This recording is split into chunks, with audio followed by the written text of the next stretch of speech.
साथियों, यह क्लास अपनी रहने वाली है आज की जीके की, जो आपके चतुर्थ श्रेणी भर्ती 2025 में राजस्थान जीके से संबंधित जितने भी क्वेश्चन होंगे उसके लिए ये क्लास मैं आपके लिए लेकर आया हूं। तो बहुत अच्छी क्लास है, जुड़े रहिए वीडियो के अंत तक।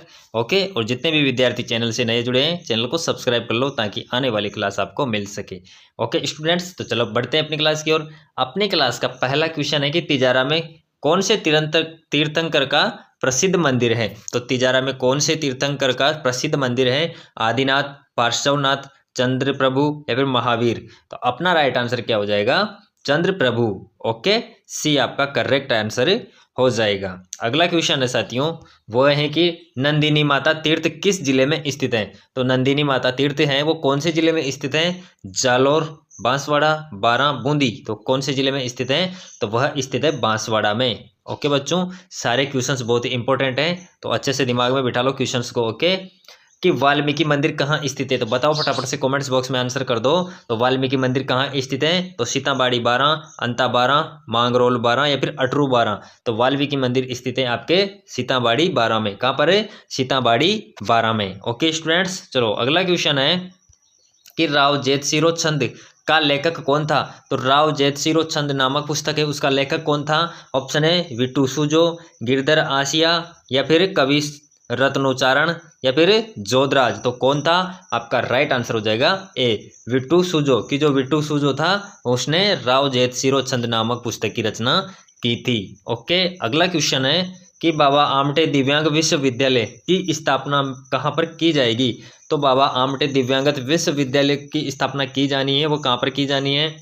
जयपुर, अलवर, जोधपुर, कोटा। तो आपका करेक्ट आंसर क्या हो जाएगा? जयपुर। ए आपका राइट आंसर यहाँ से हो जाएगा। साथियों, रट लो क्वेश्चंस को, कैसे भी करके अपन को सफलता तक पहुंचना है। ओके, तो लू है, तो लू क्या है? वनस्पति, खनिज, गर्मियों में स्थानीय गर्म हवा या फिर उद्योग। तो लू क्या है? तो लू एक प्रकार की गर्मियों में स्थानीय गर्म हवा है। ओके बच्चों, चलो नेक्स्ट क्वेश्चन पर आ जाते हैं। नेक्स्ट क्वेश्चन है आपका कि काली मिट्टी के बर्तनों के लिए कौन सा स्थान प्रसिद्ध है। तो काली मिट्टी के बर्तनों के लिए प्रसिद्ध स्थान है वह कौन सा है? तो जयपुर, बांसवाड़ा, सवाई माधोपुर या फिर चित्तौड़गढ़। तो कौन सा स्थान है जो काली मिट्टी के बर्तनों के लिए प्रसिद्ध है? तो आपका करेक्ट आंसर हो जाएगा सवाई माधोपुर। की जो सवाई माधोपुर है वो काली मिट्टी के बर्तनों के लिए प्रसिद्ध है। ठीक है, अगला क्वेश्चन देखते हैं कि बाजूबंद आभूषण में पहना जाता है। तो जो बाजूबंद नामक का आभूषण होता है वह कहाँ पर पहना जाता है? ऑप्शन है छाती, भुजा, टकना या फिर कमर। तो कहाँ पर पहना जाता है? तो यह पहना जाता है भुजा पर। कहाँ पर पहना जाता है? भुजा पर। भी आपका करेक्ट राइट आंसर किसका हो जाएगा? साथियों, जो बाजूबंद नामक आभूषण होता है यह सिर्फ स्त्रियों द्वारा अपनी हाथ की बाजू पर पहना जाता है। ठीक है, चलो नेक्स्ट क्वेश्चन है, वह है यहाँ पर कि वागड़ी बोली राजस्थान के किस क्षेत्र में बोली जाती है। तो वागड़ी बोली है और राजस्थान का कौन सा क्षेत्र है, कौन सा इलाका है जिस पर बोली जाती है? तो दक्षिण पूर्वी, दक्षिण पश्चिमी, उत्तर पश्चिमी या फिर उत्तर पूर्व। तो वागड़ी बोली है साथियों वो राजस्थान के दक्षिण पश्चिमी जो क्षेत्र है, एरिया है, उस पर बोली जाती है। याद रखना, इंपॉर्टेंट क्वेश्चन है, पिछले एग्जामों में आए हुए क्वेश्चन है विद्यार्थियों, तो रट लो। ओके, अगला है कि राजस्थान के निम्न में से किस जिले को राजस्थान नगरीय आधारभूत विकास परियोजना के प्रथम चरण में सम्मिलित नहीं किया गया है। तो कोटा, उदयपुर, अलवर, बीकानेर। तो किसको सम्मिलित नहीं किया गया है? तो वह शहर है अलवर। की जो राजस्थान नगरीय आधारभूत विकास परियोजना है उसके प्रथम चरण में इन चारों जिलों में से सम्मिलित नहीं किया गया है, वह जिला है अलवर। ठीक है, याद रखना है साथियों। अगला क्वेश्चन है कि तारकसी के आभूषण यानी कि जेवर किस स्थान के प्रसिद्ध है। किसके? तारकसी के आभूषण। विशेषता दी गई है कि तारकसी के जो आभूषण है किस स्थान के प्रसिद्ध हैं। तो नाथद्वारा, चित्तौड़गढ़, बाड़मेर या फिर उदयपुर। तो अपना राइट आंसर क्या हो जाएगा?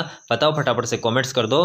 तो अपना राइट आंसर हो जाएगा ए, कि नाथद्वारा के। कि तारकसी के जो आभूषण है वह प्रसिद्ध है नाथद्वारा के। इंपॉर्टेंट है, रट लो क्वेश्चंस को, दिमाग में बिठा लो, एग्जाम हॉल तक अपन को क्वेश्चंस को नहीं भूलना है। जैसे ही एग्जाम हॉल पर क्वेश्चंस को देखो अपन को क्वेश्चंस के आंसर अपने दिमाग में होने चाहिए। ओके स्टूडेंट्स, और जितने भी विद्यार्थी चैनल से नए जुड़ रहे हैं चैनल को सब्सक्राइब कर लो ताकि आने वाली क्लास आपको मिले। ओके, चलो नेक्स्ट क्वेश्चन है कि मालपुरा करौली मैदान भाग है। तो मालपुरा और करौली मैदान भाग है वो किसका है? तो लूनी बेसिन का, चंबल बेसिन का, माही बेसिन का या फिर बनास बेसिन का। तो किसका है? तो वो है बनास बेसिन का। ओके, चलो नेक्स्ट क्वेश्चन है 8 सितंबर 1857 को बितौड़ा स्थान पर ने मारवाड़ की राजकीय सेना को परास्त किया। तो किसने किया? ऑप्शन है तात्या टोपे, अंग्रेजी सेना, ठाकुर कुशाल सिंह या फिर मेहराब खान और जयदयाल। तो आपका राइट आंसर क्या हो जाएगा? सी, ठाकुर कुशाल सिंह की जो 8 सितंबर 1857 का बिथोड़ा स्थान पर युद्ध हुआ वह मारवाड़ की राजकीय सेना को परास्त किया। तो किसने परास्त किया था? तो ठाकुर कुशाल सिंह ने परास्त किया था साथियों। ओके, अगले क्वेश्चन पर आ जाते हैं। अगला क्वेश्चन है कि 5 जनवरी 1949 को भारत सरकार ने सिरोही का प्रशासन किस राज्य को सौंपा? तो मध्य प्रदेश, बम्बई, गुजरात, राजस्थान। तो क्वेश्चन कह रहा है कि 5 जनवरी 1949 को जो भारत सरकार ने सिरोही का प्रशासन था वो किस राज्य को सौंपा था? तो आपका राइट आंसर हो जाएगा बी, बम्बई को। किसको सौंपा था? बम्बई को। ठीक है, भारत सरकार ने जो सिरोही का प्रशासन था वह 5 जनवरी 1949 को बम्बई को सौंप दिया था। ठीक है, याद रहेगा आपको, अच्छे से दिमाग में बिठा लो क्वेश्चंस को। नेक्स्ट क्वेश्चन है कि राजस्थान के पूर्व पश्चिम और उत्तर दक्षिण विस्तार में अंतर है।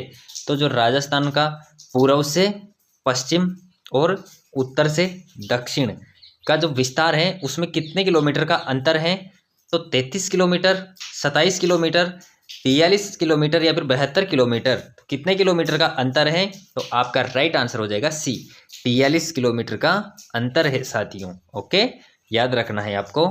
चलो नेक्स्ट क्वेश्चन पर आ जाते हैं कि उत्तर दक्षिण गलियारा यानी कि कॉरिडोर राजस्थान के किस जिले से गुजरता है? तो उत्तर दक्षिण गलियारा है वो राजस्थान के किस जिले से होकर गुजरता है?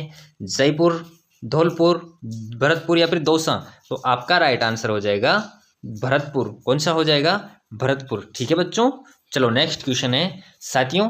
क्वेश्चंस की इंपॉर्टेंस इतनी है कि हर क्वेश्चन अपने आप में एक विशेष होता है, तो उसको अच्छे से दिमाग में बिठाओ, अच्छे से पढ़ो, उसकी गहराई को समझो, उसके बेसिक को समझते हुए क्वेश्चंस को अपने दिमाग में सेट कर लो। ओके, और जी जान लगा दो अपनी तैयारी में साथियों। सफल न हो जाओ तब तक रुकना नहीं है। ठीक है, और जितने विद्यार्थी चैनल से नए जुड़े हैं चैनल को सब्सक्राइब कर लो। ओके, चलो नेक्स्ट क्वेश्चन है कि जैत सागर, ब्रह्म सागर और कौशिक राम का कुंड निम्न में से किस शहर में स्थित है? तो यह तीनों कौन से शहर में स्थित हैं? तो ऑप्शन है बूंदी, जैसलमेर, बीकानेर या फिर कोटा। तो आपका राइट आंसर हो जाएगा बी, जैसलमेर की जेठ सागर, ब्रह्म सागर और कौशिक राम का जो कुंड है वह स्थित है जैसलमेर में। ओके, अगला क्वेश्चन है कि चंपाकली आभूषण शरीर के किस भाग पर पहना जाता है? तो चंपाकली नामक जो आभूषण होता है साथियों वो बॉडी के कौन से पार्ट पर पहना जाता है? तो माथा, गर्दन, नाक, सिर। तो आपका राइट आंसर हो जाएगा गर्दन। कहाँ पर पहना जाता है? कि जो चंपाकली आभूषण होता है वह पहना जाता है गर्दन पर। ठीक, अगला क्वेश्चन है कि भीलों के कमरों के बाहर स्थित बरामदे यानी कि जो गैलरी होती है को कहा जाता है? तो बोलावा, कू, डहलिया या फिर पाल। तो क्या कहा जाता है उन्हें? तो उन्हें कहा जाता है डहलिया। क्या कहा जाता है? कि जो भीलों के कमरे बने होते हैं साथियों उसके बाहर जो बरामदे हैं, गलियारे लगे होते हैं यानी कि गैलरी लगी होती है, उसे डहलिया कहा जाता है। ठीक है, चलो नेक्स्ट क्वेश्चन है कि 2011 जनगणना के अनुसार कौन से जिले में एसटी महिला साक्षरता न्यूनतम थी? कौन सी एसटी महिला जो साक्षरता थी वह न्यूनतम थी, वो कौन से जिले की थी? तो बाड़मेर, जालोर, सिरोही, पाली। आपका राइट आंसर हो जाएगा सी, सिरोही। किसके अनुसार?